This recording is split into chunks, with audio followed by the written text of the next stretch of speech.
এই রে, আজকে ইলিশ মাছ হয়েছিল কিন্তু তাও আমি খেতে পারলাম না। তো বন্ধুরা, সকালবেলা উঠে আমি পরে নিলাম রেনকোটটা, বিকজ আজকে আনতে যাবো মাছ বাজার থেকে ইলিশ মাছ।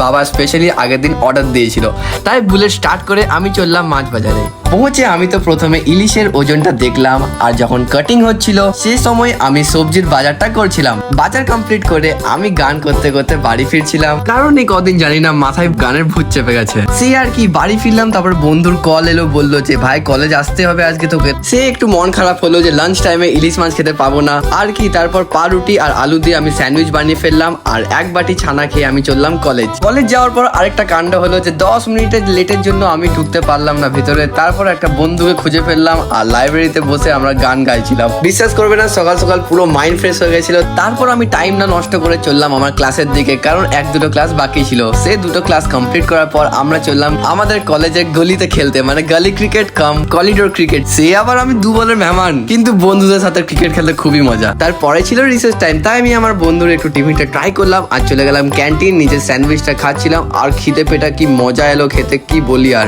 তারপর এই কদিন বাড়ি ফিরতে মোটামুটি 6টা থেকে 7টে বেজে যায়, কারণ হচ্ছে এই বাস্কেটবল খেলার জন্য। বাস্কেটবল আর ভলিবল, যেটা আমার প্রিয় গেম হয়ে যাচ্ছে কলেজে। অনেকক্ষণ খেলার কারণে গেমে একদম অস্থির হয়ে গেছিলাম আমরা। তো চলো বন্ধুরা, আজকের জন্য এতদূর থাকুক, মিলতে हैं नेक्स्ट वीडियो में।